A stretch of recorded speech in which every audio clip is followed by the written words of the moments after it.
6 ng umaga. Balitang makatotohanan. Balitang maaasahan. ACS Balita. Walang makakaligtas. Walang makakalampas. Saan mang sulok ng kapuluan. Luzon, Visayas hanggang Kamindalawan. Basta't may balita. Ipagwagwagan ng sikat na tagapagbalita. ACS Balita. Kasama ang 2x2 tandem Anthony Taberna at Jerry Baha. ACS Balita. Ang programang ito ay hatid sa inyo ng ACS Manufacturing Corporation, ISO Certified, maker of world-class quality Pride detergent.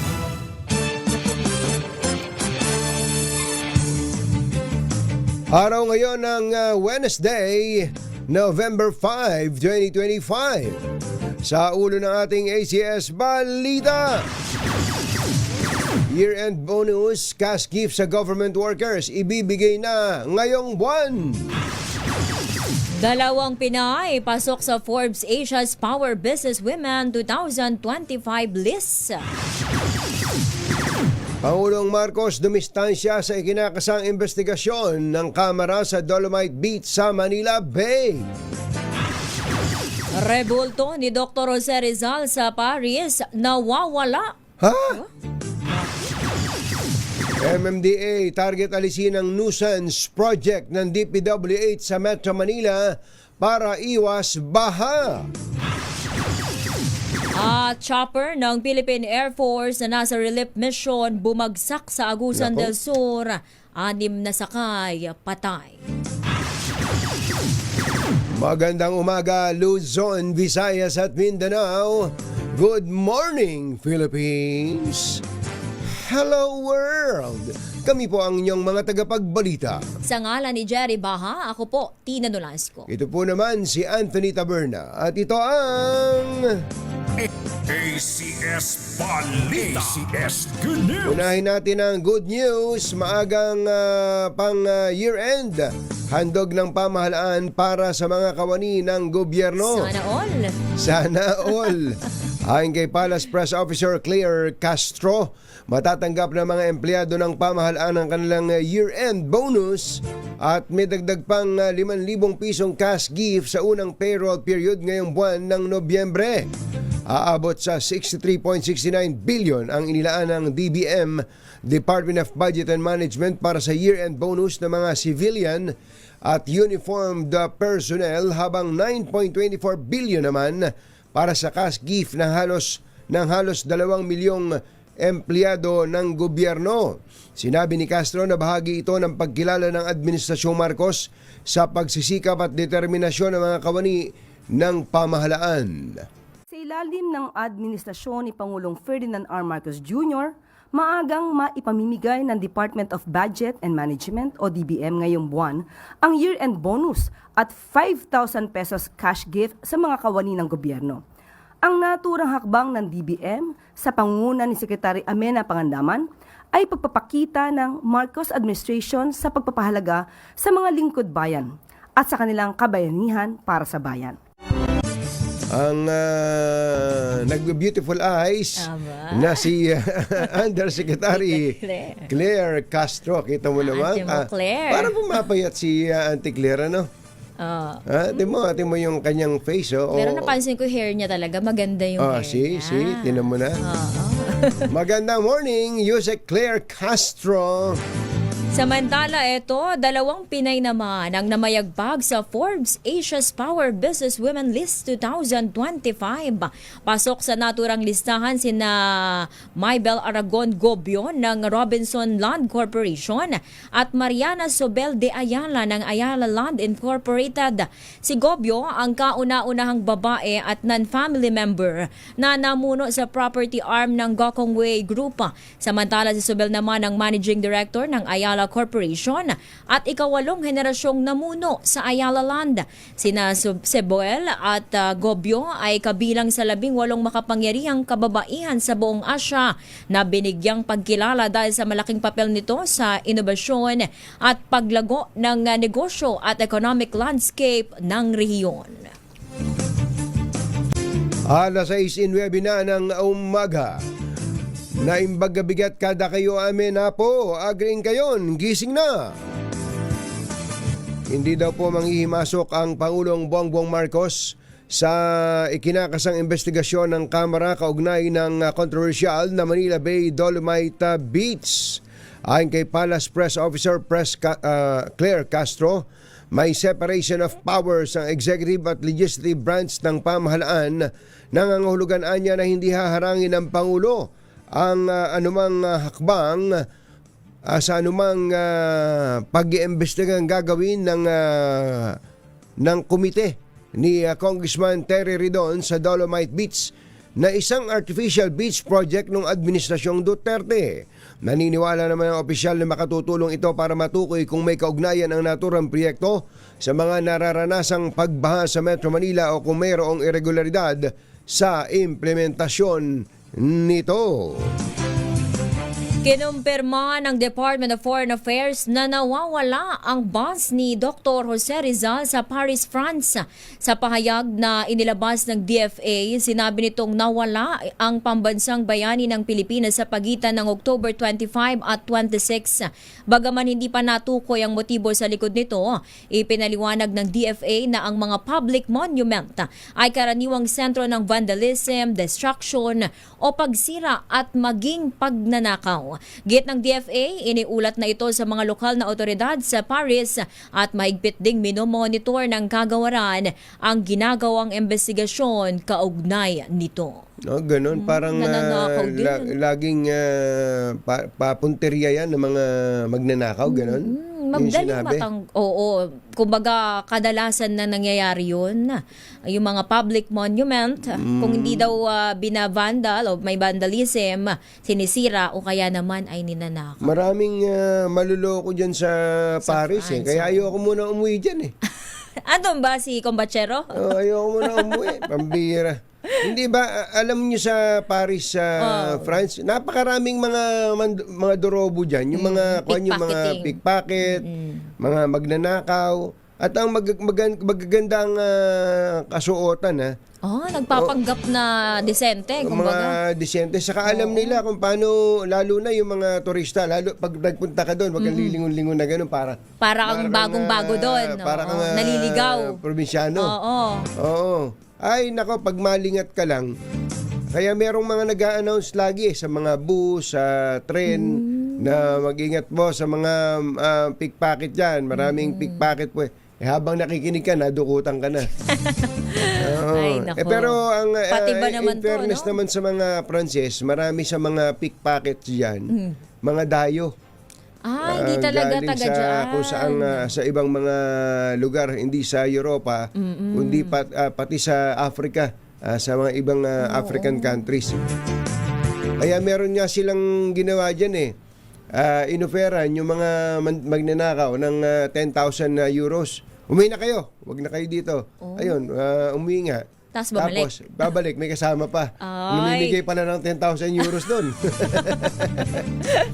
Alas 6:13 na ng umaga, naimbaga, maupay nga aga mga kasangkayan, mga kabugtuan, mata na kamo, gising na!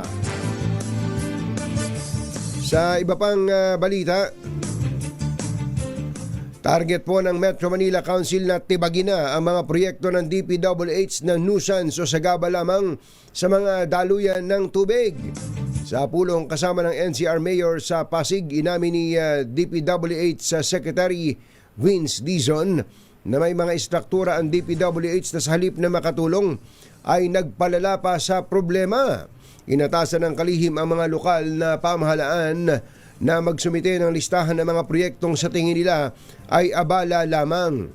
Git namang ni MMDA Chairman Attorney Romando Don Artes, ito ang magiging legal na basyan ni Dizon para sa demolusyon ng mga nuisance project. Baka abutin tayo ng siyam-siyam, may magbuwis pa ng buhay dyan.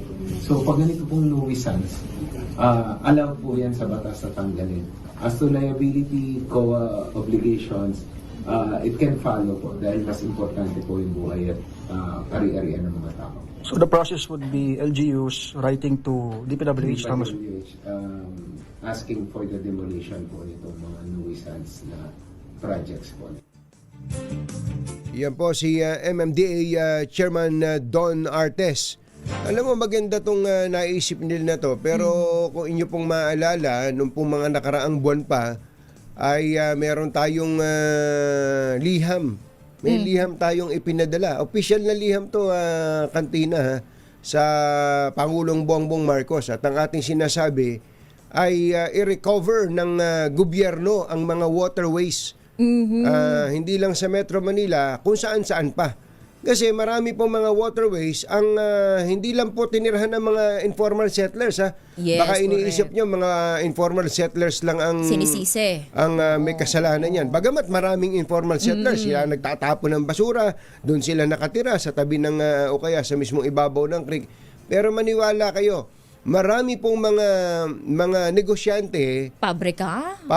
nagtayo ng istruktura nila sa mismong ilog o kaya sa creek o Yun. kaya daanan ng tubig.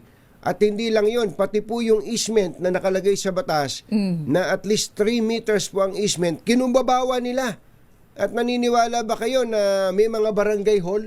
Oh, barangay hall. Doon Mismo doon nagtayo. nakatuntong sa mga creek. At Ay. meron pong mga hotel na mga malalaking negosyante dito sa Pilipinas. Oh. Doon nakatayo sa ibabaw ng creek. Ang tanong, paano nakakuha ng permit yun? Kaya nga, kaya ang sabi natin doon baka pwede unahing tibagin yung mga malalaki. Yun. Pagka tinitibag ng gobyerno halimbawa sa ibabaw ng creek o kaya tabing-tabi ng creek, yung isang kondo, Oh. sasabihin ng mga informal settlers, kahit yung mayayaman, tinitibag Walang Kaya kinikilingan. kapag sila na ang paaalisin para ilipat na Susunod. sa ibang madaling. Kasi nga yung mayayaman hindi sinanto Oo. Di lalo na yung mga maliliit nating kababayan. Kapag ka po ganun, walang magiging problema sa daluyan ng tubig. Kung mababaw na yan, hukayin ang ilog natin at saka mga daluyan ng tubig, Tina, ang problema Naharang. maraming mga harang, ano? Sana magkatotoo to sa pinakamayamang chairman ng MMDA, kasing yaman ng ating kasamang si Don Carlos. Ba, mga don talaga, Si mayayaman yan. MMDA chairman Don Artes. Eto, malungkot naman pong balita, 6 ang kumpirmadong nasawi kabilang isang piloto matapos na bumagsak ang isang Superway helicopter ng Philippine Air Force sa Loreto, Agusan del Sur. Batay sa report, nasa gitna ng damage assessment mission ng chopper nang mangyari ang insidente. Ayon po sa Philippine Air Force, ang naaksidenteng air asset ay bahagi ng 4 na helicopter na lumipad mula Davao patungong Butuan para sa humanitarian mission. Pero nawala nito ng komunikasyon habang nasa himpapawid hanggang sa tuluyan ng madiskubre ang pagbagsak nito. Bunsod dito, pansamantala munang sinuspinde ng Philippine Air Force ang lahat ng kanilang operasyon ng mga helicopter. Alas 6:18 na ng umaga. Susunod! Tito Boy! Oy, may sapat daw pong pera ang pamahalaan para tugunan ang mga naapektuhan ng kalamidad sa Bagyong Tino at sa iba pang mga darating pang bagyo. Yan at iba pa sa pagbabalik ng ACS Balita. 6:18 ng umaga. Pagsulok ng kapuluan, ACS Balita! ACS Balita! Ang programang ito ay hatid sa inyo ng ACS Manufacturing Corporation, ISO Certified, maker ng world-class quality Pride Detergent. Hi! Magandang morning! Anong araw today, kumbachera? Today is Laundry Day Friday! Yahoo! At pag Laundry Day Friday, all you need is Pride Washing Machine Detergent. May triple stain away formula kaya tanggalang makapit, madikit at malupit na dumitmantsa, kaya easy ang labada. Kaya pala mula noon hanggang ngayon, all you need is Pride. All you need is Pride. ACS. Kasama ang 2x2 tandem Anthony Taberna at Jerry Baja. ACS Balita. Nakita mo ba yung mga video sa mga pictures dyan sa bahagi ng Visayas sa Cantina? Grabe, hindi natin inaasahan na ganun katindi ang pinsala nitong bagyo sa Cebu. Actually, yung banggit naman ng Pag-asa, in fairness sa Pag-asa, ang sabi nila, ito yung dadaanan at ito rin yung ganito kalakas, ganito ang lakas ng ulan, ganito ang kalakas ng hangin, kaya at saka maaga pa.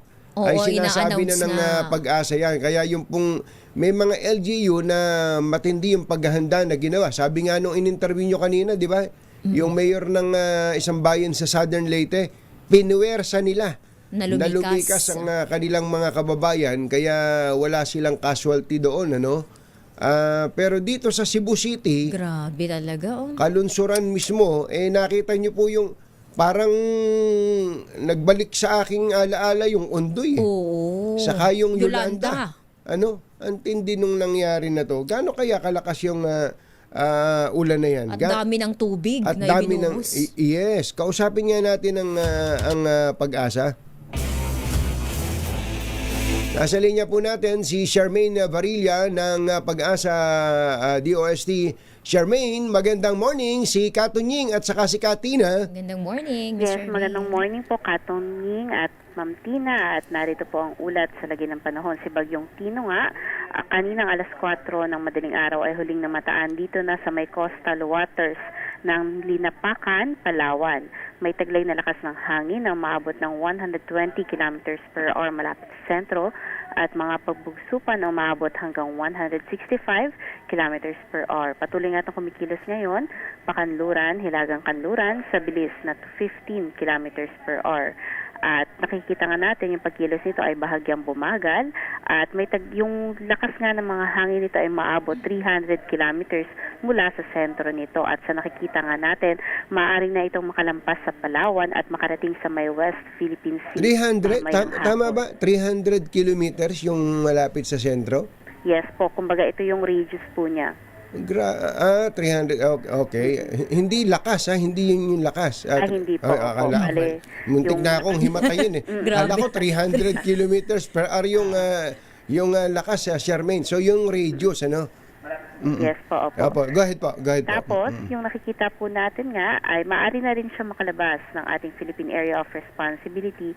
Bukas na po yan ng madaling araw. At nakikita, kaya sa scenario po ay nagtaas tayo ng wind signal number 4 dito pa rin sa northernmost portion ng Palawan, including Calamian Islands. Signal number 3 naman ang nakataas sa may northern portion ng Palawan kasama ang Cuyo Islands. Signal number 2 dito sa may southern portion ng Occidental Mindoro, southern portion ng Oriental Mindoro at central portion ng Palawan kasama ang Cagayancillo Islands at Kaluya Islands. At signal number 1 ang nakataas sa iba pang bahagi ng Occidental Mindoro including Lubang Islands, rest of Oriental Mindoro, western portion ng Romblon, maging ang southern portion ng Palawan including Kalayaan Islands, Aklan, rest of Antique, central and western portion ng Capiz, central and southern portion ng Iloilo, maging dito nga sa may Guimaras. At base nga po dito, ay pinag-iingat pa rin po natin ating mga kababayan kahit dito sa Western Visayas dahil meron pa rin pong mga areas na may malalakas na hangin kahit na po nakalampas na nga itong si Bagyong Tino. At bukod nga sa areas under wind signal, no, ay sa malaking bahagi ng Luzon, makararanas po ng malalakas na hangin dala nga ng surge ng northeast monsoon at kasama nga po dyan yung Metro Manila. At mag-ingat din po yung ating mga kababayan, no, lalong-lalo na sa epekto nitong amihan din po na may mga malalakas din na hangin. At in terms naman ng mga pag-ulan, ngayong araw yung pinakamatataas sa mga pag-ulan ay dito sa may area nga ng Palawan na kung saan maaari ang umabot ng more than 200 millimeters at maaari nga yung magdulot ng malawakang pagbaha at pagguho ng lupa. And dito naman po sa may parte ng Mindoro and Western Visayas, maging dito sa may Aurora, Rizal at Quezon, meron din pong mga malalakas na mga pag-ulan na maaaring umabot 50 to 200 millimeters. And pagsapit po bukas, although magiging maulap pa rin sa mga ibang bahagi ng Western Visayas at dito sa Palawan, hindi na po natin nakikita na merong mga malalakas pa na mga pag-ulan. So, Ayun, oo. hopefully po ay tuloy-tuloy na nga ito at last na nga itong malalakas na pag-ulan ngayong araw. Buti. Oo, Samantala, sana naman ano. Pero bago mo lang bago ka lang magsamantala, mukhang meron ka na namang isang bagyong sasabihin Oo nga na, Charmaine. yun nga eh. Oo, Charmaine, yung po bang epekto ng bagyo o yung lakas ng hangin at ulan doon sa bandang Central Visayas, especially sa Cebu, ano, sa Cebu area, gaano ba katindi ang mga pag-ulan diyan? Bakit inabot na naman ng ganong katindi ang mga pagbaha? Kung i-compare nga po natin, pinakamataas nung kasagsagan nga nitong si Bagyong si Tino dito sa may Central and Eastern Visayas, no? Pinakamataas dito sa may Maasin, Southern Leyte. Pero regardless, dito sa may parte nga ng Cebu ay umabot pa rin ng almost 185 Millimeters. Oo, yes po, mga nasa ganong range, no? Nasa 100 to 180, mga ganon. Kumbaga, And kung yung 180 millimeters, talaga namang malakas yun, malakas na mga pag-ulan yun. Pero kung maayos yung flood control projects, baka hindi naman tayo Binaha ng sobra. nakita mo ba yung mga video, Charmaine? Yes po, grabe nga po, nakita nga natin Lumulutang na yung mga nalampas sasakyan. taot at kung susumahin natin, umaabot na po ng yero, so Yes, oo. mga 3 meters na po yun, more or less na mga Oo. natin. Ito, yung pinapakita namin ngayon na video, lubog yung bahay eh. Parang sa subdivision pa yan eh. Subdivision, lumubog yung bahay, bubong na lang ang natatanaw, Charmaine. Kaya, Po. oo, pero gaya nga nung sinabi ko kanina, nagbabala naman ng pag-asa. Pero kung ganun ng ulan at maayos naman ang Advisory. ang drainage system at saka yung mga flood control projects, baka naman siguro hindi inabot ng ganun. Charmaine, ano?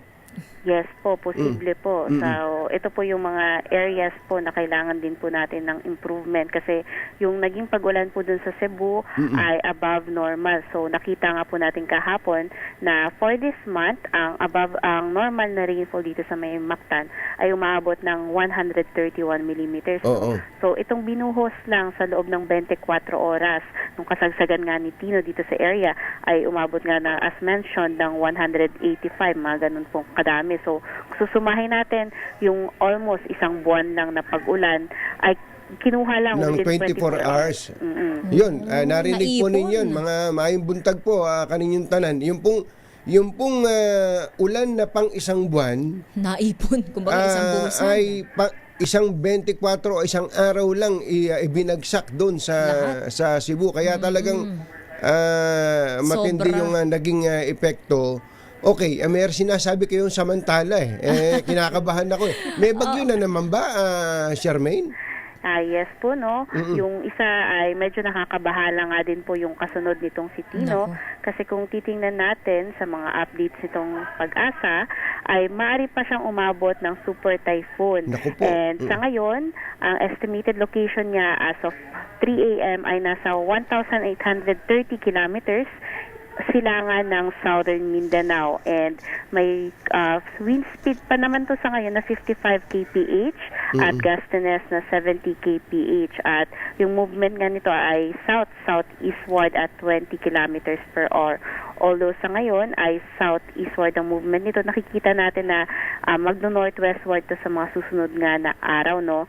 At posible nga na pagkapasok nito ng ating Philippine Area of Responsibility dito sa may karagatan ng Pilipinas, dito siya magiging super typhoon. Kailan po yan? Kailan expected na papasok sa PAR?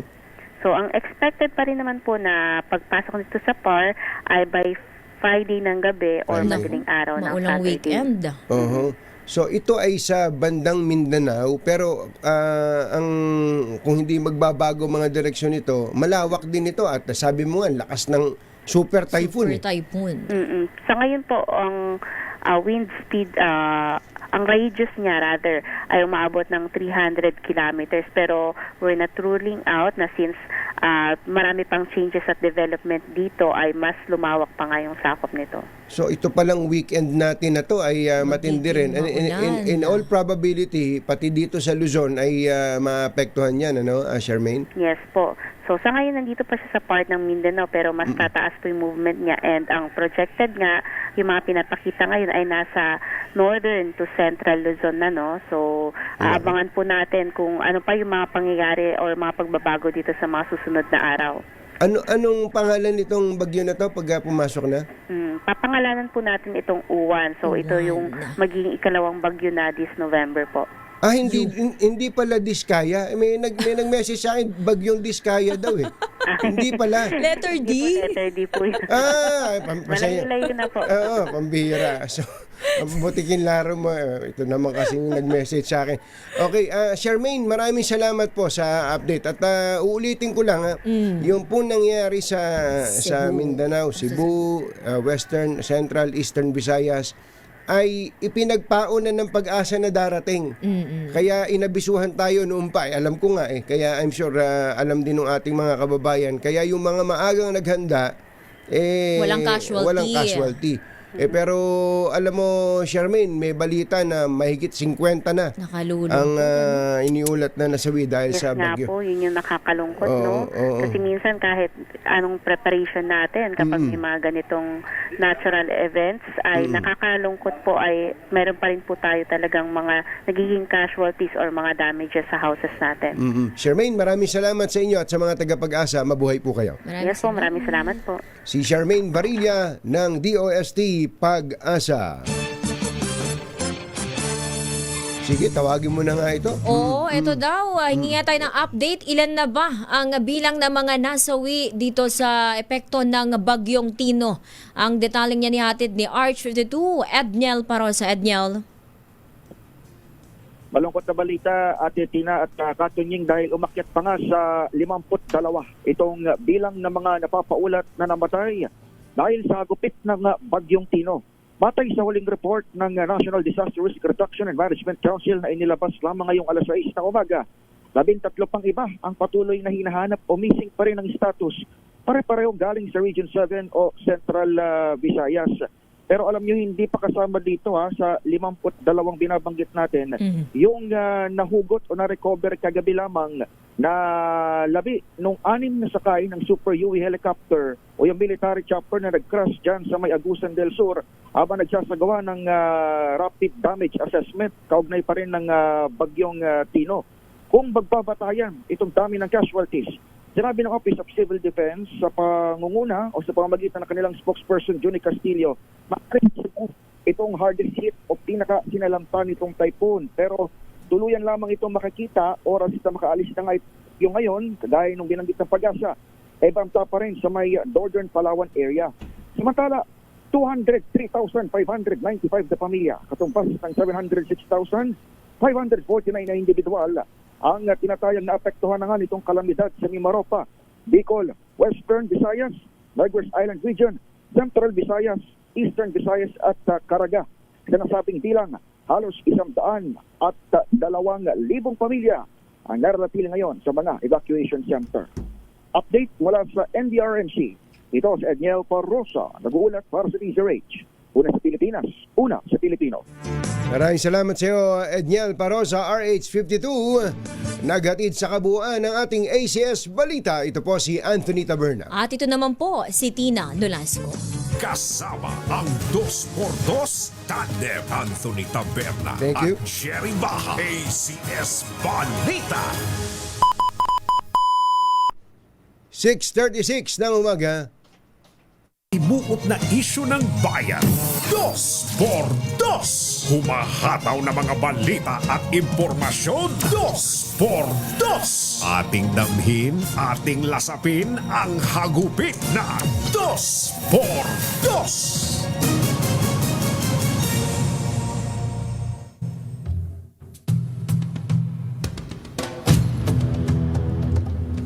Waterworld talaga. Inagupit po ng malakas na ulan at hangin na dala ng Typhoon Tino ang Visayas at ilang bahagi ng Mindanao na nagresulta ng pagkalubog sa baha ng maraming lugar. Ikinasawi ng mahigit 50 at pagkawala ng tahanan ng halos 400,000 pamilya. Napuruhan ang lungsod ng Cebu at mga kalapit lugar matapos itong malubog sa lagpas taong baha na nagpalubog sa mga bahay at mga sasakyan na lumutang sa kulay putik na baha. Maging ang tahanan ni Cebu Governor Pamela Baricuatro ay hindi rin nakaligtas sa baha. Kaya ang kanyang tanong, ano ang nangyari sa 26 na bilyong pisong pondo para sa flood control at hindi nito napigilan ang malawakang pagbaha dulot ng Typhoon Tino? Marami ring lugar sa Cebu ang nananatiling walang kuryente habang hinarangan ng mga landslide at baha ang mga pangunahing kalsada sa Cebu, Talisay at ilang bahagi ng Trans Central Highway. Isyu ng bayan. Katotohanan. Dos. Maitim ang balak, magtago ka na. 2x2, si Jerry at si Anthony. Narito na, 2x2, hahataw ng todo. Urado ka, 2x2, ang katotohanan. Dala nila, 2x2, walang sinasamba pali. Maniwala ka, 2x2, hataw ng gusto, tol. Umasa ka, 2x2. 2x2.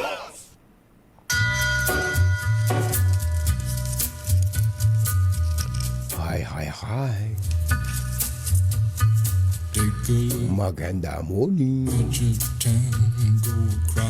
Magandang umaga, bayan. Ito po si Anthony Taberna. Humahabol si Jerry Baha. Muli pong sumasa inyo ang 2x2 sa umagang ito ng Friday. Yuhuu! Kumusta po kayo mga textmates, mga text partners, mga kapuso, mga kapatid, mga kabarkada, mga kapitbahay, mga kapamilya, mga buzzers, mga trolls? Anong petsa na ba ngayon? 5? Napasweldo na ba kayo? Sana po ay ayos lang kayo dyan mga magulang at mga mahal na taga-subaybay. Bagamat napakalungkot po ng mga balitang dumarating mula po dyan sa Kabisayaan, especially dyan po sa Southern Leyte at sa Cebu province, kung saan ay hanggang ngayon yata may mga lugar pa na lubog pa sa baha. Ito yung sigurado ko yung mga politiko, yung mga congressman, mga senador, mga taga-DPWH, mga kontraktor, tuwing uulan, kinakabahan. Bakit kanyo? Naaalala ng ating mga kababayan kung papaano sila pinagnakawan, kung papaano tayo pinagsamantalahan, kung paano tayo nilapastangan ng mga taong itong ating pinagkatiwalaan. Ang bihirang patis. Buti na lang at puro an yung dulo nung sinabi natin. Ano? Ay, nako. Makikibalita po tayo dyan po sa ating mga kababayan sa Kabisayaan. Pero meron pong isang matinding balita. Karahasan! Flash Report.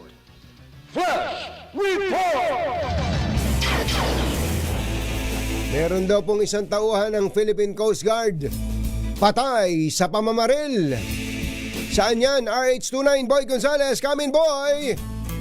Anthony, at dumating na yung mga tawa ng homicide section ng Manila Police District Investigahan itong pamaril sa isang tauhan ng Philippine Coast Guard na binaril kaninang madaling araw sa kanto ng Barlini Street at Tolentino. Nakabulag tapay yung biktima dito sa lugar at dumating na rin ang mga tauhan ng SOCO.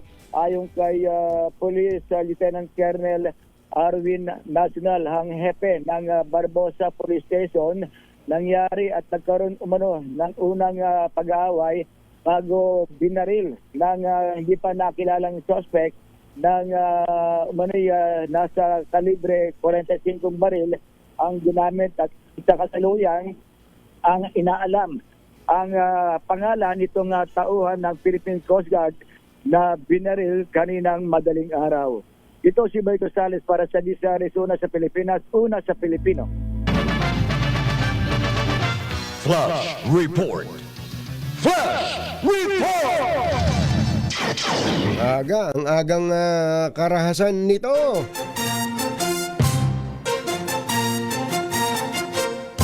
Katonying at Ka-Jerry. Anthony Taberna, Jerry Baha, ang samahang pinatibay na ng panahon. 2x2. 2x2. Ang tindi nga nitong nakikita ko mga larawan na to, no? Oo nga, no, yung mga bungalow, mother, ano, yung mga bungalow, yung walang, di ba? Pagka bungalow nga naman, yung isang floor lang, kapag ka bumaha na ganito, wala kang makaakyatan eh. Kaya may mga iba tayo mga kababayan na kahit na, especially pag maliit yung lote, pag nagpatayo ng bahay, pataas. Lagi at laging may second floor, ano? Doon mo ma-appreciate yung may itaas yung bahay mo eh, no? Kaya ay nako. But of course, hindi sana 'tong mangyayaring lahat, hindi mangyayari ang lahat ng ito kung bumahaman, may tatakbuhan po yung tubig. Pagka may tinakbuhan po yung tubig na bumagsak mula sa kalangitan, ano? Gaano kadami? 180 millimeters ng tubig ang bumagsak sa loob lang 24 hours. Ganun po katindi, mga kababayan, ang inabot ng taga Cebu. Kaya ganun katindi ang pagbaha. Ay grabe, ano. Anyway, makibalita nga tayo dyan po sa Central Visayas to no? Cebu, Bohol, Negros, ayan, Oriental, Negros Oriental at saka Siquijor. Kausapin natin ito pong si Director Joel Erestain. Siya po ang Director ng Office of Civil Defense sa Region 7. Director Erestain, magandang umaga po sa inyo. Si Katunying po ito. Magandang umaga po, Sir Katunying. Opo. Ang Central Visayas po ngayon, wala na po yung Negros Oriental saka Siquijor. Opo, ano na lang, dalawa na lang pala kayo ngayon dyan? Cebu at Bohol na lang? Opo. Teka muna. Meron nga palang bagong region, yung Negros Island Region, ano? Tama po yun. Tama po kayo. So, inalis na sa inyo ang Negros Oriental, Negros Oriental at Siquijor. Yes, sir. Opo. Although, dahil in transition naman din po, we are helping them out with their resources. Yes, opo. However, administratively, in terms of sa OCD, administratively, meron na po tayong regional director po for NII. Okay, so dalawang probinsya na lang po ngayon, itong Cebu at saka Bohol, ang Region 7. That's right po. Sa bagay, napakalaki naman ng Cebu at saka ng Bohol. Mas marami pa rin kayong trabaho. Okay, balitaan niyo po kami. Ano po ang update natin? Umuulan pa ho ba dyan ngayon sa area, Director? So, tumitingin po ako ngayon sa window palabas. Opo. Mukhang mukhang numinipis na po ang ulap at sana po itong araw na to, pagpakita na po ang araw. Opo. May mga lugar pa ho ba na, nandiyan po kayo sa Cebu City mismo? Nasa Lapu-Lapu City po tayo ngayon. Lapu-Lapu City. Dito po rin ang ating office. Yes. Apo. Meron po bang, may mga lugar po bang hanggang ngayon submerged pa rin sa baha? Wala na po tayong nababalitang baha pa, pero meron pa po tayong mga nababalitang mga debris na nasa kalye. Kaya nakiklearing pa rin po hanggang ngayon ang DPWH po. Oo. I'm sure nakarating sa inyo ang mga report. No, yung pong nakikita naming mga video footages at mga pictures na ang mga sasakyan ay inaanod, ang mga bahay ay halos nakalubog po sa tubig baha. Tama po. Opo. Ito po ba, gaano katagal po ba yung sitwasyon na yan? Mula nung dumating yung tubig hanggang sa mag-subside?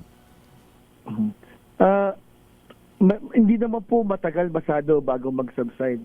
Yung doon po sa may nakita natin yung mga inanod po na sasakyan, ano. Kaya nga po nung marami pong pictures sa hapon pa lang, nakita natin na patong-patong na sila. Ibig sabihin, wala na yung tubig. Wala na yung tubig. Pero kasi po yung lugar po na yon, medyo mataas-taas po yun na lugar eh. Upstream pa po yun. Ganun?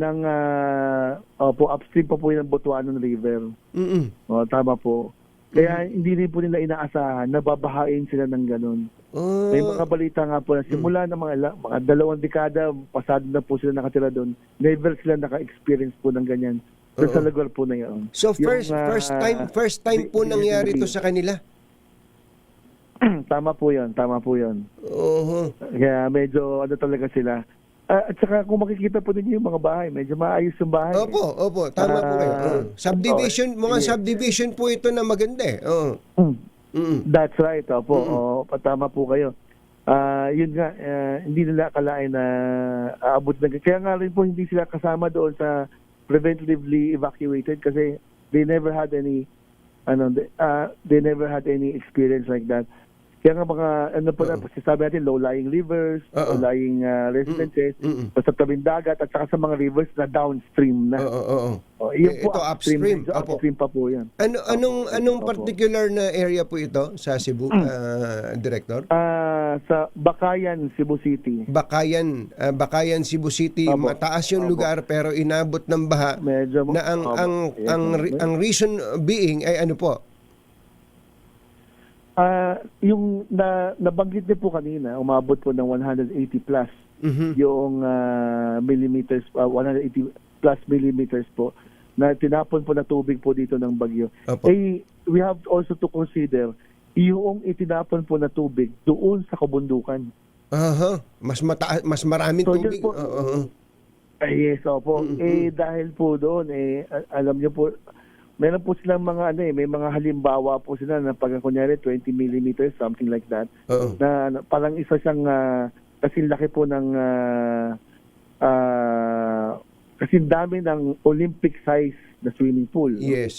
So kung 183, ilan po yan? At kung may kasama pong gravity yan, ay talaga pong malakas-lakas po ang tama niya. Parang flash flood yan eh, no? Parang yung flash flood po ang dating. Hindi ka makakaiwas. So are you telling us na kahit po, ito po ay naisip ko lang ngayon, na kahit may maayos na drainage system dyan, kahit may maayos na flood control system dyan, considering the amount of rain na dumating at sabi mo galing pa sa bundok, babaha din talaga? It appears so, sir. Hindi naman na tayo nagkano rin ng kunyari yung blame or something. Talaga makikita talaga po natin na yung ulan po talaga, yung dami po ng ulan, yun po talaga ang siguro makikita po natin yan pagdating sa downstream. Kasi sa downstream na ipapunta ng dagat, pagka nagbara-bara na rin doon, yun, aakyat din talaga yun. Pero yan po, yung gano'ng nagtangay po ng mga sasakyan, alam po natin may konting force yan. Opo. Yes, so yun ang po. Kaya iyan ang natin. Talaga yung lakas talaga po ng ulan. Sobrang lakas ng ulan. Okay. Yung binanggit niyo po ay sa Bakayan? Bakayan, Cebu City. Tapos pababa kasi po yung, din ang tumama po sa kanila, tubig galing sa tinatawag ko natin Butuanon River. Butuanon River, okay. Opo, Butuanon River. Palabas po yan ng Mandaue City naman. Ano ba yan? Mababaw lang ba yung tubig na yan? Bakit nung umulan umapaw ka agad? Hindi naman po. Pagdating sa taas, makikita niyo po medyo malalim-lalim pa po yung yung river na yan . In fact, nakita ko na po yung banda yung river na yan. Malalim-lalim din po yan. Talagang malakas lang po talaga yung lagasan ng tubig kasama po ng tubig ulan. Opo. Okay. So ang sa region 7, ang pinakamatinding tinamaan pa pala ay ang Cebu City. Yes, sir. Opo. Tama po kayo. Cebu City. Dahil dyan po yan. Dyan sa Bakayan po yan. Cebu City po yan. Itong napapanood nyo po ba? Nakikita nyo? Ayan pong... Hindi po ako nabigyan ng ano po eh. Opo. Mamaya po sila mga ano. Opo, ito pong pinapakita po namin sa TV screen, yung pong mga sasakyang nagkapatong-patong. So ito yung sa Bakayan, Cebu. Pero in other cities po and areas in Cebu, saan po matindi ang epekto? Matindi rin po. May marami rin po. Yung yung Mandawi City, yan ang bagsakan po ng tubig ng Butuanon eh. Nako, sila taga-Salo. Sila taga-Salo. Yes, sir. Tama po kayo. Tapos, at saka hindi lang Butuanon River ang problema po ng Mandawi City, kundi yung Mahiga. Yun yung Subang Dako. Opo. Yung Mahiga, yun naman yung Mahiga, yun yung parang boundary po ng lumalabas na boundary ng Mandawi City with Cebu City. Pagdating po doon sa may bandang coastal area. Opo. Sa ngayon po tumataas din po yan. Opo. Yes, sir. Sa ngayon po ba ay gaano karami ang naitalang casualties diyan po sa Region 7? Ang casualties po natin, umabot na po tayo ng teka lang po. Sige Hawak po. ko kanina. Sige pa. Opo. Ang total po, umabot na po tayo ng 50. 50. Opo. May isa po sa Bohol, 49 po sa Cebu. Ano pong mga rason nun? Mga nalunod? Ganon? Opo, may mga nalunod, naanod, na hulugan po ng puno, na tabunan po ng lupa, may mga ganyan po. Samusari din po. Pero lahat po ito, po, binavalidate po kasi pagdating po doon sa binavalidate natin kung tama bang ang cost nila dahil sa Bagyong Tino. Bagyong Tino, opo. Okay. Opo. Kung matatandaan po ninyo, meron din po tayong earthquake, di ba? Yes. Opo. Nagkaroon tayo ng earthquake po. Nagkaroon po ba ng kakulangan? May pagkukulang po ba sa preparasyon, Director? So, hindi ko naman masabi na may pagkukulang sa preparasyon kasi Sunday pa lang po, nagsasabi na tayo na magpalikas na po ng mga kababayan natin. At nagpalikas naman po talaga ang ating pong mga LGUs. No? It's just that ito pong mga areas na kung saan bumaha. Ito po yung mga kilalang hindi binabaha o hindi dinadadaanan ng tubig. Kaya rin po lahat sila gulat din. Opo. Although may mga balita po tayo na medyo nasa pinapa-evacuate pero hindi nag-evacuate. Hindi po sila kanong karamihan. Konti lang po sila. Mas marami po talaga yung mga caught by surprise. So yung nagkaroon pala ng preemptive saka forced evacuation? Yes sir, nagkaroon po nung Sunday at saka noong Monday. Pero yung iba ayaw umalis? Opo. Pero ilan lang po yun. Ilan na po ang napabalita po na ayaw doon umalis. Mas marami pa nga doon sa ayaw umalis. Umalis na rin pagdating po ng Lunes ng gabi. Tapos kasi, nung Lunes ng gabi, ni hangin, wala tayong nararamdaman dito eh. Hanggang sa magmamadaling araw natin sinasabing dadaan na at dadapo na magla-landfall na sa Leyte. Wala pa rin po kami nararamdaman din dito kung may hangin. Ambon lang pwede, meron pa. Pero pagdating po ng mga bandang alas 3, pasado alas 3 po ng madaling araw, doon na kami nakaramdam biglang lakas na ng hangin. Dito po sa Cebu. And yung trajectory kasi nakikita natin sa papunta ng northern part of Cebu. Pero hindi akalain na yung, although we were preparing, buong Cebu naman saka buong Bohol, preventively evacuate natin pagdating po malapit sa dagat. Parang iniwasan niya yung Bohol no? Opo.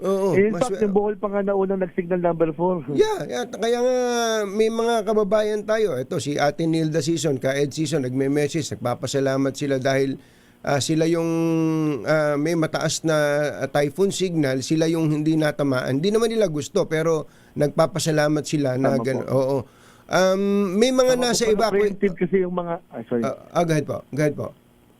May preemptive kasi din po yung pagtaas po ng signal ng Pag-asa dahil lumalabas po siya nasa loob siya nung circumference Yes. na from the eye itself. Ang hindi lang po kasi naaasahan din yung minsan kasi yung pag-ikot po ng di ba? Pag-ikot po ng kaulapan pagdating kasi sa typhoon. Hindi hindi masyado na kung saan talaga ba ibabagsak Yes. yung ulan. Katulad din po nung nangyari po nung Opong, di ba? We were expecting na ulan din po ang northern part of Cebu pero binuhos niya ang tubig pagdating na po sa Panay Island. Pati Ganun din po nangyari po dito eh. Oo, ganun ang nangyari, no? Yung hindi mo malalaman kung saan babagsak. Kayo inabot kayo diyan sa Cebu City mismo. Yung daw bahay ni Governor Barry Cuatro ay nabaha din? Nabalitaan niyo ba yan? Sabi po yan kasi hindi na po pero baka masyado pong Opo, meron po bang mga flood control projects diyan na bumigay? Sa report na natanggap niyo? Wala po kong balitang natatanggap. Siyempre po ang competent authority po na babalita po niyan would be DPWH din. Yes. Po. Okay, mga last points na lang po. Gaano karaming pamilya ang affected at nasa evacuation centers pa until today, Director? Meron ba kayong figures diyan? Yes, sir. Apo, yung number of families, ang total po umabot ng 26,000. Ang nasa loob po ng evacuation centers, nasa mga 25,000. At ilan, dadaan-daan na po yung mga nasa outside. Lalo na dito sa Metro Cebu. Yan po, may mga kamag-anak din kasi sila na hindi tinamaan, doon sila.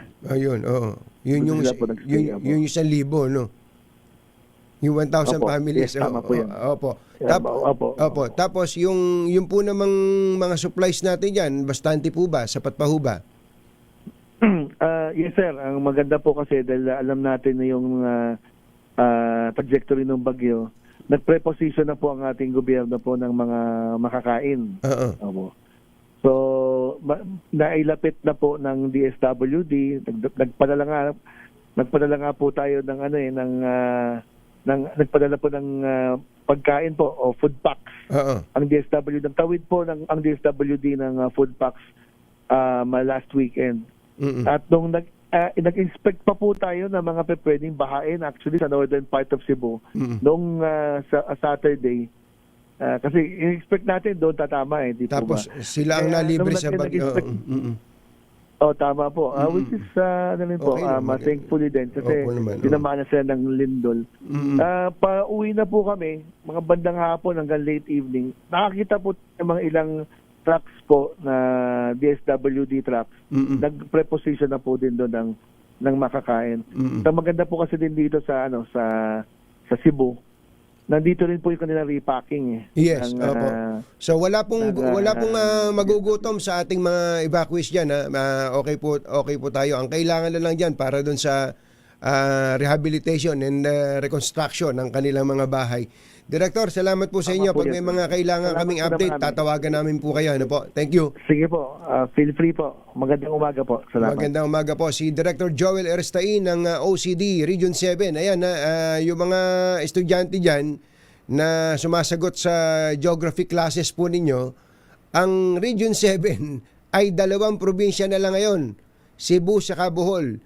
Yung Negros Oriental, tapos yung Siquijor, ay nandun na sa NIR, yung bagong region na Negros Island Region. Yun.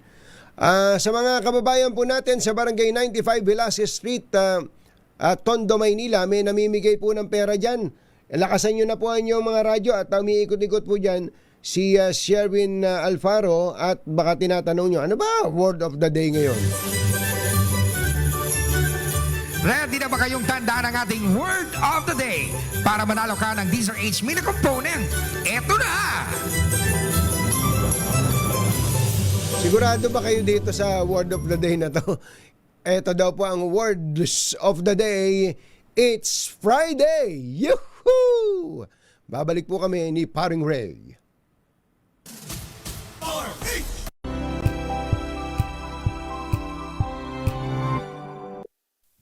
Balitang bagong-bago. Balitang dapat alam mo. Balitang magdadagdag ng talino. Dahil bagong impormasyon. Makibalita. Unang-una sa DZRH.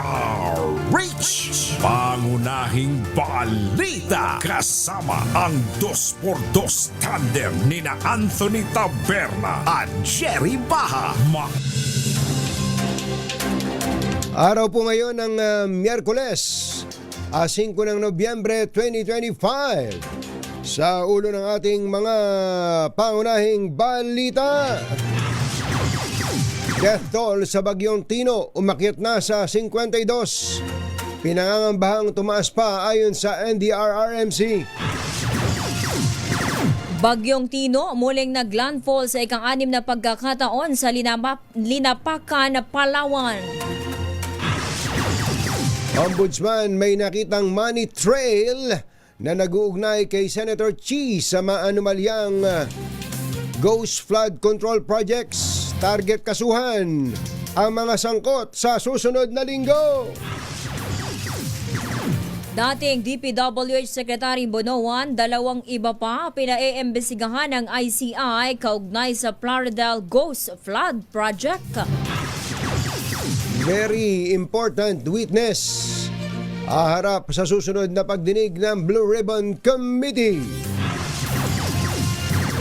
PBBM sa AFP, mag-isang depensahan ang bansa sa loob ng 30 araw sakaling sumiklab ang gyera. Magandang umaga, Luzon, Visayas at Mindanao. Good morning, Philippines. Hello world! Kami po ang inyong mga tagapagbalita. Sa ngalan ni Jerry Baha, ako po, Tina Dolasco. Ito po naman si Anthony Taberna at ito ang... Pangunahing balita.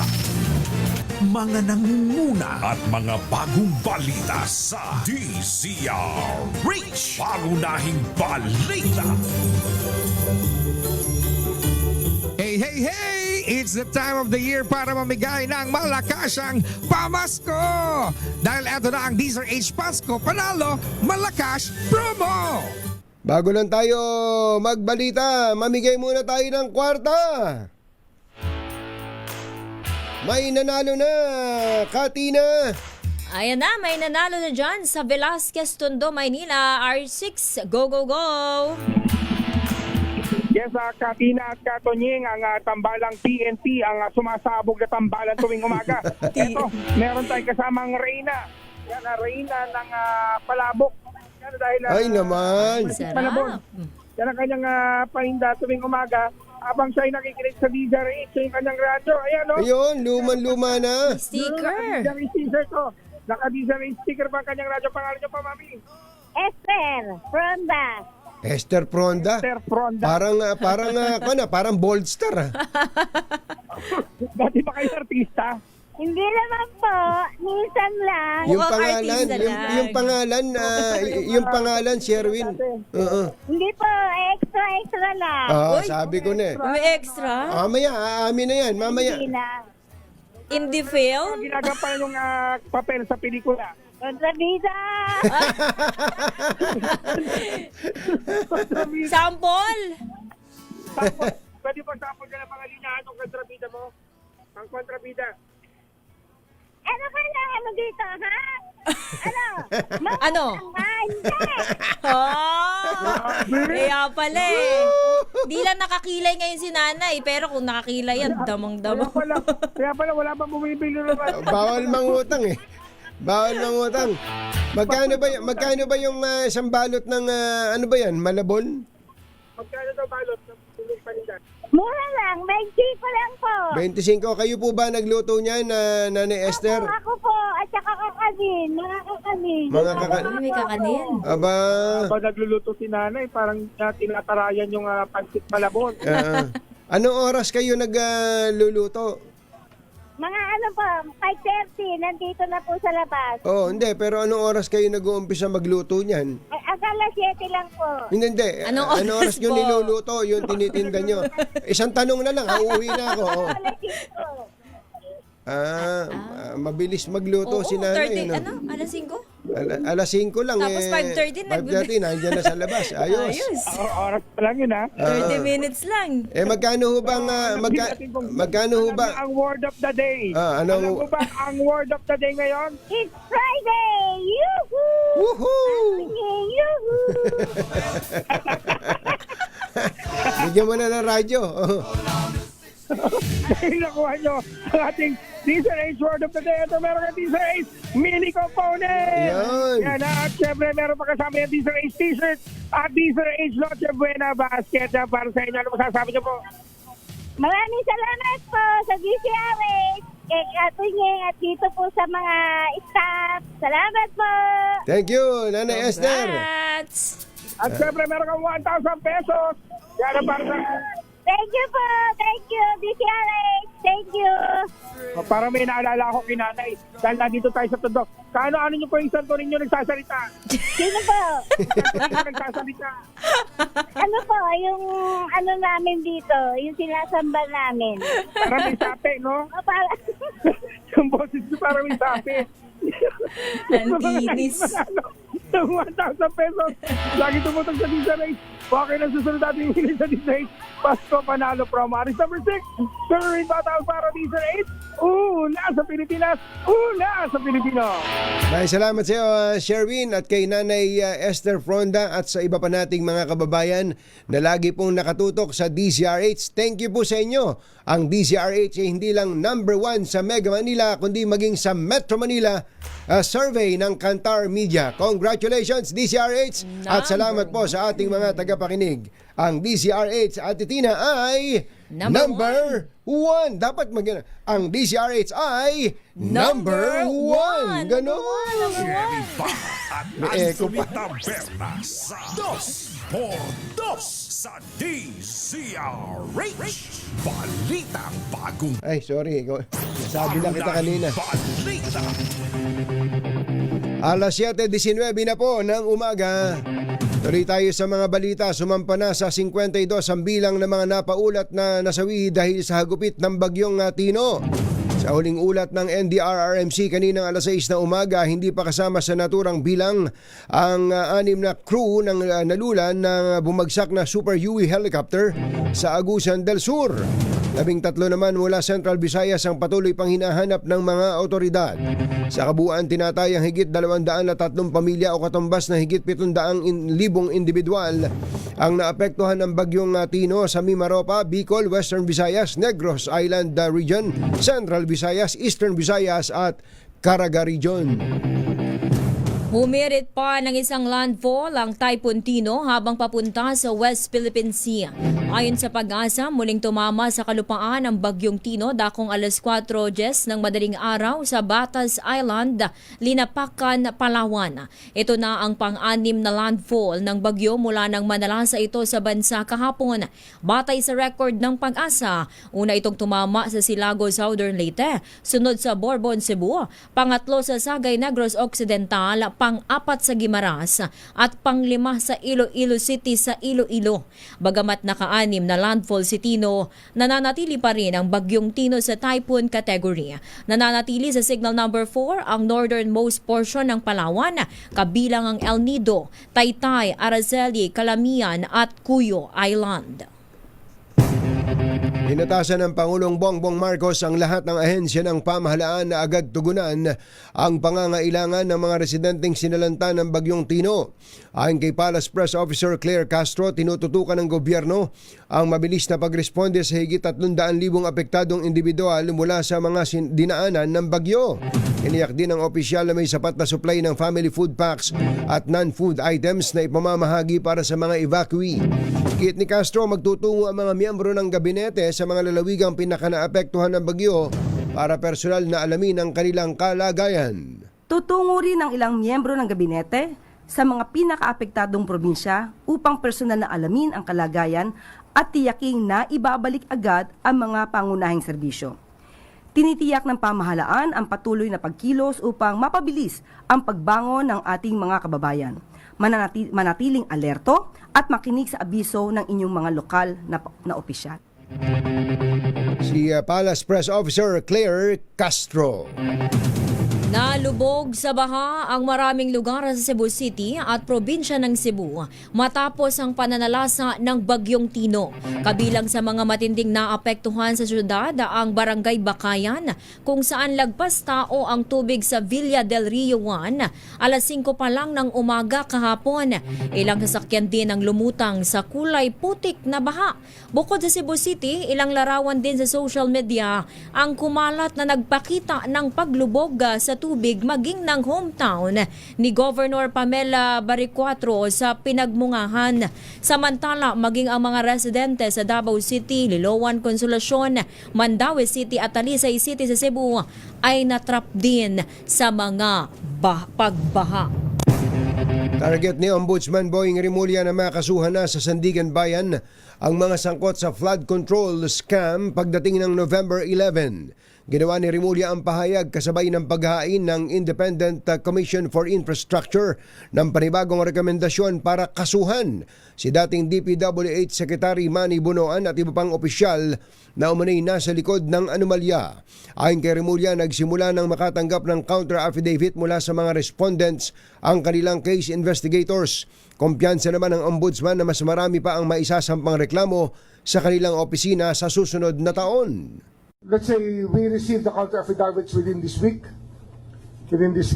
Next week, we can already have a resolution. The teams, the panels in the PI can already have a resolution. And once the resolution is approved by the panel, it will go to my office and then instruction for filing already. So hopefully, kung ngayon ay November 4, by November 11, baka meron na kami na file sa korte. Hopefully. Ang tinig ni Ombudsman Boying Remulla. Ibinunyag ni Ombudsman Boying Remulla na may hawak silang money trail na nag-uugnay kay former Senate President Chis Escudero sa flood control mess.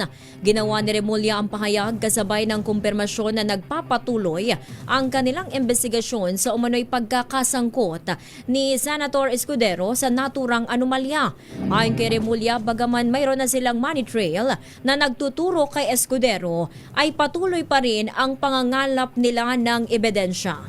Nakikipag-ugnayan na rin niya sa Anti-Money Laundering Council para matukoy kung may verifiable link hinggil sa kabuang halaga ng porsyentong natanggap umano ni Escudero mula sa infra project ng pamahalaan. Alas 7:24, inilutang ni Senate President Pro Tempore Ping Lacson na isang very important witness ang haharap sa susunod na pagdinig ng Blue Ribbon Committee kaugnay ng flood control mess.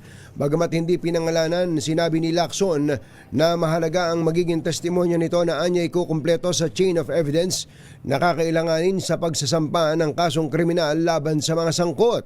Ayon kay Lacson, isinasapinal na nila ang affidavit ng nasabing witness gayon din ng ledgers at iba pang dokumento na magpapatibay sa mga ilalabas nitong impormasyon. Giit ng senador, hindi welcome sa komite ang pagbibigay ng mga pangalan at anumang testimonya na walang kaukulang ebidensya. Pinapa-finalize ko yung affidavit within the week, no? Kasi base sa kwento at saka base do sa mga dapat ebidensya, mga dokumento, ledger, digital files, lahat ng notes. Kasi sabi ko sa kanya, kung magme-mention lang ng pangalan na walang suportang dokumento, wag na lang mag-mention kasi baka makasira lang ng tao. So, maski may personal knowledge, kung wala naman siyang supporting documents, wag na lang magbanggit. Yan ang aming usapan.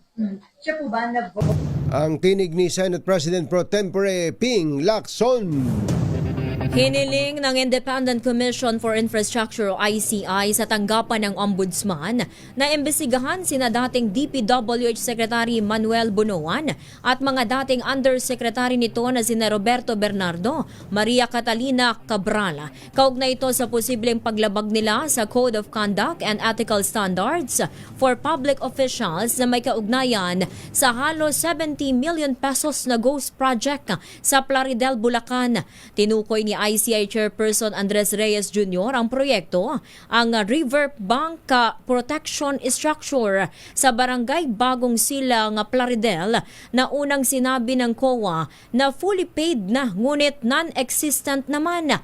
Ang kontraktor ng proyekto ay ang Top Notch Catalyst Builders Incorporated na kabilang sa 15 contractors na unang tinukoy ni Pangulong BBM na nakakuha ng pinakamaraming proyekto sa pamahalaan. Matatandaang una ng sinita ng COA ang nasabing proyekto matapos na itayo sa ibang lugar at hindi akma sa aprobadong espesifikasyon nito. Kasama rin sa pinaiimbestigahan sina dating DPWH Bulacan 1st District Engineer Henry Alcantara, dating Assistant Engineer Bryce Hernandez at Yumer Villanueva ang may-ari ng Top Notch Catalyst Builders. Dinepensahan ni Senator Rodante Marcoleta ang testigong si Orly Gutesa sa kabila ng deklarasyon ng Korte na peke ang notarial signature sa kanyang sworn statement na isinumite sa Senate Blue Ribbon Committee. Ayon kay Marcoleta, wala umanong motibo si Gutesa para pekein ang isang pampublikong dokumento. Iginiit din niyang tapat ang pahayag nito kaugnay ng mga aligasyon sa kickback sa mga proyekto ng flood control. Binanatan din ni Marcoleta si Senator Ping Lacson matapos umanong silipin nito ang CCTV recordings na may kaugnayan kay Gutesa. Ayon kay Marcoleta, hindi trabaho ng isang senador ang manmanan ang kapwa senador o testigo. Giit ni Marcoleta, dapat ay makontento siya na nagbigay ng testimonya ang tao. Bumelta naman si Lacson at sinabing legal ang lahat ng kanyang naging aksyon sa ilalim ng investigasyon ng Blue Ribbon Committee. Tinututukan ng Armed Forces of the Philippines ang pagpapalakas ng puwersa nito para kayaning depensahan ng bansa ng mag-isa sa loob ng 20 hanggang 30 araw. Ayon kay AFP Chief of Staff General Romeo Bronner Jr., alinsunod ito sa direktiba ni Pangulong Bongbong Marcos Jr. na tiyaking madedepensahan ng AFP ang bansa sa loob ng 20 to 30 days bago dumating ang tulong sa ilalim ng Mutual Defense Treaty sakali mang magkaroon ng gyera. Aminado naman ang general na kulang pa sa malalakas na equipment ang hukbo, oras nga na magkaroon ng gulo. Ginit ni Bronner na habang nagpapatuloy ang modernization program ay patuloy rin ang military exercises ng sandatahang lakas ng Pilipinas. Siyempre tayo muna ang may ipaggera.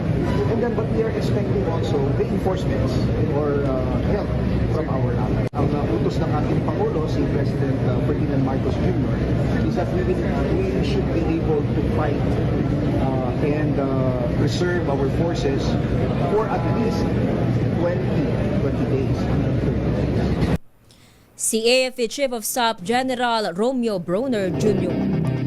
Alas 7:29 na ng umaga. Susunod! Tito Boy! Magtataas ba ng pamasahe sa jeep? Uy. Nako.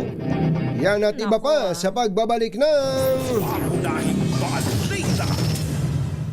7:29. This time, pangunahing balita. Uy, nagpapasalamat pala ang mga taga Laurel, Batangas sa PAGCOR dahil sa pagbubukas ng ika-50 Socio-Civic Center ng PAGCOR sa bayan ng Laurel sa kasagsagan ng aktibidad ng Bulkan Taal. 50 million pesos po ang halaga ng pasilidad sa Barangay San Gregorio na magsisilbing evacuation site sa panahon ng sakuna at venue para sa mga social at community activities. May multipurpose halls, kusina, palikuran at iba pang disaster-ready amenities ang dalawang palapag na gusali para siguraduhin handa ito sa emergency man o pang-araw-araw na gamit. Ang pinaka-representative po ni PAGCOR Chairman Al Tenco doon ay si PAGCOR Assistant Vice President for Community Relations and Services Department, Eric Balcos. Kuya Eric, maganda morning. Si Mayor Bruce naman, Lyndon Bruce ng Laurel, Batangas ay nagpapasalamat din sa pangalan daw po ng mga taga Laurel, Batangas. Mga nangunguna at mga bagong balita sa DZRH. Pangunahing balita. Oy, napapansin nyo ba yung ating mga seniors, yung mga magulang natin, nagiging walang ganang kumain? Oo, mas ganado pang makipag-maritesan. Oo. Pero seryoso, delikado po kapag kulang ng nutrisyon ang ating mga magulang. Mahirap magkasakit ang mga seniors. Kaya dapat tinututukan. Kagaya ko, pinapainom ko si Nanay Benny ng N+ Gold. Nanay Benny, meron pa ba? Kompleto ng vitamins yan, minerals, healthy carbs at soy-based protein. Kaya hindi lang mas ganado kumain, mas ganado rin sa buhay. Ipakita ang tanda ng inyong pagmamahal with N+ Gold. Available sa Mercury Drug Stores at iba pang leading drug stores nationwide. Anthony Taberna at Jerry Baha. DZRH. Pangunahing balita. Magsasagawa ng nationwide public consultation ng Land Transportation Franchising and Regulatory Board kaugnay ng hirit ng transport groups na taas pamasahe. Sinabi ni LTFRB Chairman Vigor Mendoza, inatasan na niya ang lahat ng regional directors na magkasa ng pampublikong konsultasyon sa kanilang lugar sa lalong madaling panahon at magsumite ng kanilang report at rekomendasyon hanggang November 14. Git ni Mendoza, bagamat naiintindihan nila ang hinaing ng POV sector dahil sa sunod-sunod na taas presyo ng produktong petrolyo at motor vehicle parts, kailangan din anyang pakinggan ang panig ng ibang sektor, partikular ang mga commuter. Samantala, alamin muna natin na ang biyahe dyan sa PITX ay kanselado daw. Ang ilang biyahe dyan, ang detalye niya nihatid ni Arch 15, Giselle Ricafort. Giselle. Sabi niya, pinakansilado yung ilang biyahe sa Parañaque Integrated Terminal Exchange dahil pa rin sa pananalasa ng Bagyong Tino. Kabilang dito yung biyaheng San Jose Occidental Mindoro ng Ceres Transport kanina 30 a.m. Dalawang biyahe naman ng Roro Bus patungo rin sa nabanggit na ruta ang kansilado mamayang alas 8:30 ng umaga at 12:30 p.m. Kansilado rin yung biyaheng pa San Jose Occidental Mindoro ng UM Transport mamayang alas 5:30 ng hapon. Habang nagbalik operasyon naman yung paliloan ng CUL kaninang 3 a.m. gayon din yung Silver Star mamayang 11 a.m. Magpapatuloy na rin o magpapatuloy yung biyahe ng Roro Bus Pamasbate mamayang alauna ng hapon. Gayon din yung biyaheng Lawang ng Elavil mamayang alas 2:30 ng hapon. Pinatayuan ng pamunuan yung mga pasahero ganuing mabuti yung kanilang biyahe upang masiguro yung kanilang kaligtasan ngayong masama ang panahon. Ito si Giselle Ricafort para sa DZRH sa Pilipinas, sa Pilipino. Ba yung pinuntahan nito si Giselle at parang namimigay ng iPhone 17 din. Ano? Nakita mo yung video na pinakita natin? Mukhang ibang video yun eh. Mukhang unahan sa yung nakita ko kanina, parang unahan dun sa pila. Yung sa pila yan. Nung yung bagong iPhone. Oo, yung pinilahan ng matagal. Oo, pambihirang pati. So, sige. Take it away, Tina. Okay, samantala, sa iba pang detalye ng ating mga balita, nagkasundo ang Department of Agriculture at mga grupo ng local hog industry na magtakda ng minimum buying price na 210 pesos sa kada kilo ng live hogs. Ito ay matapos bumagsak ang farm gate price sa mas mababa pa sa production cost. Ayon sa DA, layon ng hakbang na ito na maiwasan ang pagkalugi ng mga magbababoy habang nanatiling matatag ang presyo ng karneng baboy sa merkado. Sinabi ni Agriculture Secretary Francisco T. Laurel Jr. na kahit bumaba ang farm gate prices, nanatiling nasa 400 pesos kada kilo ang bentahan ng liempo sa palengke. Ang mga kumbatsero ng bayan, Katunying at Ka-Jerry. 2x2.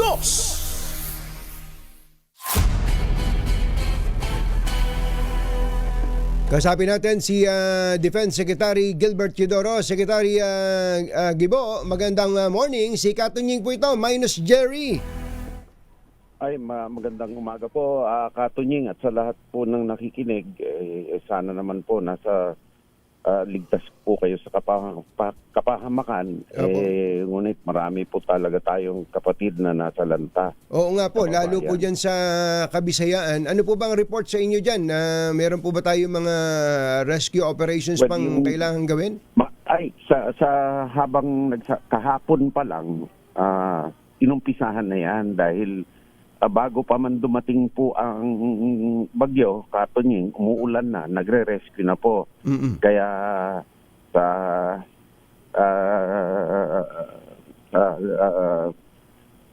yung kakulangan ng palad or yung isang crew natin ng helicopter ay nasa way habang papuntang Surigao. Anim po yun. Anim po yung nadisgrasya pala, no? At nakikiramay po kami sa kanilang mga naiwanan. So yung pong anim na iyon ay kaya nandoon ay para po tingnan kung paano makakatulong ang ating pong kasundaluan, ano? Opo. Papunta po silang Surigao. At dahil sa Surigao po, kasagsagan ho ng relief natin ngayon. Opo. Ngayon naman po, ang inaantabayanan natin ay sa Kabisayaan. Lalong-lalo na sa Cebu at saka sa Negros.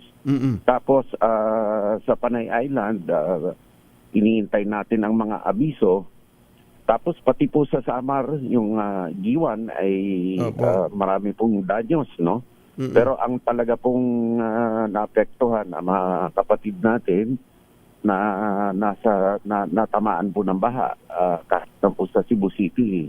Ang dami pong naapektuhan. Meron po palang mga lugar sa Cebu, Secretary, na inilikas yung mga nasa mababang lugar, dinala sa mataas, doon sa mataas nadali din. Ang taas na nung napuntahan sa... Alam nyo po, iyan po ang problema ng isang mineralized na area na kaya po yung na nilalagyan ng hindi dapat paglikasan.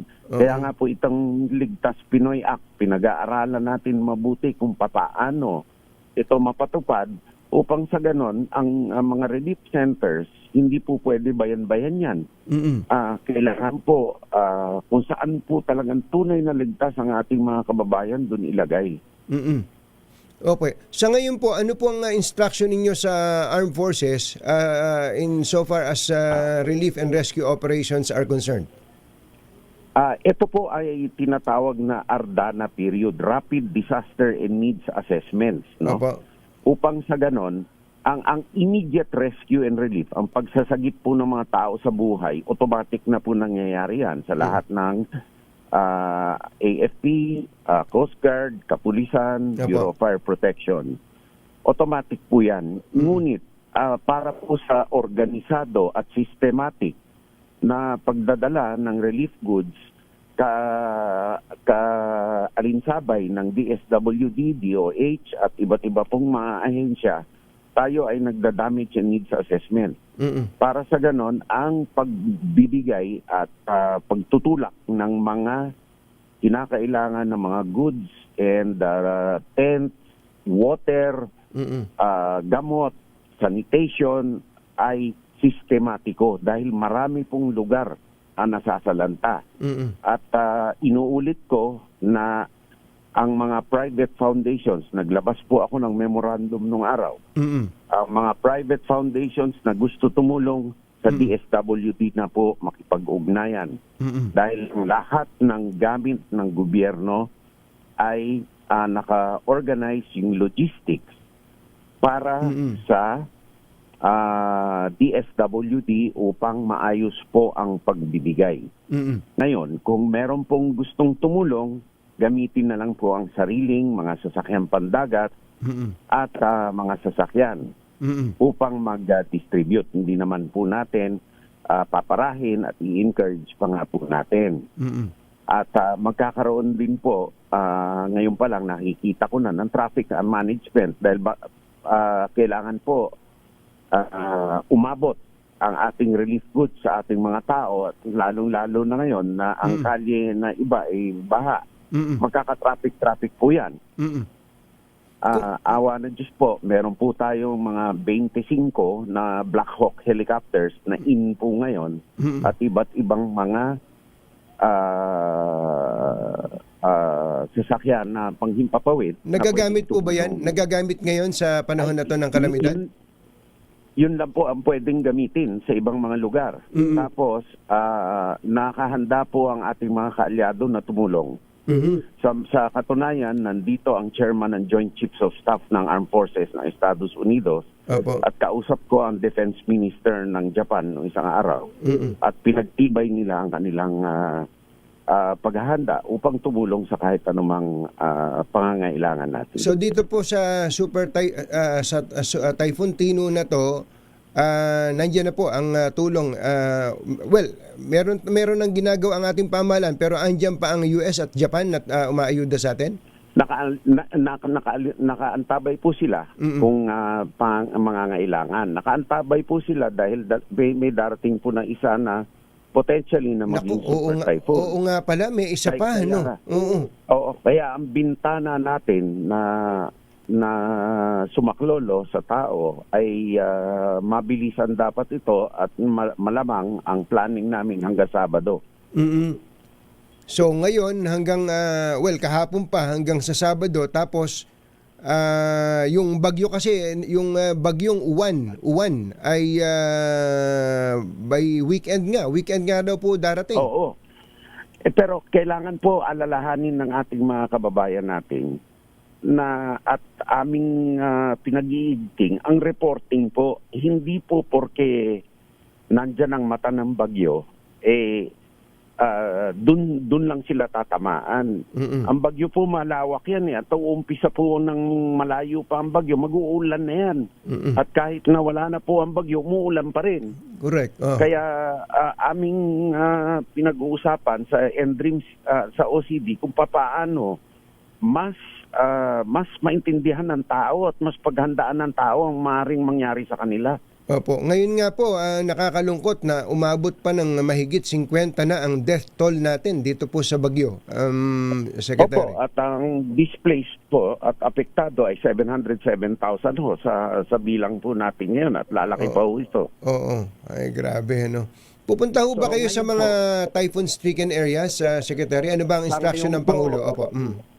Sa ngayon po, lahat po ng kagamitan at lahat ng atensyon ng ating mga ahensya ay sabay na tutulong sa ating mga komunidad na nangangailangan, tao na kailangan iligtas at pangalawa, mag-rapid damage assessments. Ayaw po namin guluhin ang aming regional directors, ang ating mga LGUs, dahil nakatutok po siya.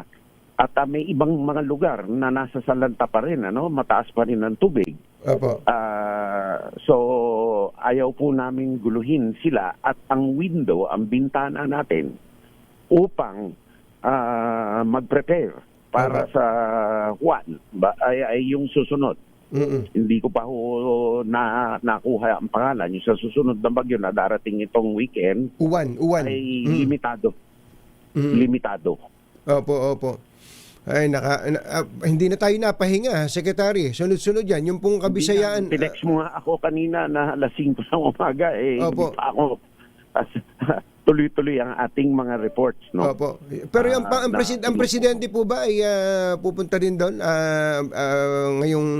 naghihintay po siya ng bintana na kung kailan makakabuti na makisama siya sa ating mga kababayan doon sa mga lugar na apektado. Ngunit bukas ay may briefing po para sa kanya sa Camp Aguinaldo. At tama-tama po yun dahil nakalap na namin ang mga datos na kinakailangan. Yes, sir. Hindi na namin kayo aabalahin at marami kayong trabaho. Secretary, salamat sa update at magandang umaga po sa inyo. Salamat po, Katunying, at salamat din na kahit wala si Jerry sa public service po na inyong binibigay at tunay na malasakit ninyo sa ating bansa. Maraming salamat si Secretary Gilbert Eudoro ng Department of National Defense. Pangunahing balita. Masamang tao lang ang takot sa dalawang to. Kaya kung maitim ang balak, Magtago ka na! Anthony Taberna, Jerry Baja, 2 por 2. 2 por 2. Let's Marvin Gaye and get it on. You got the healing that I want. Ay, nako. Hindi tayo makahinga sa dami ng kalamidad sa atin.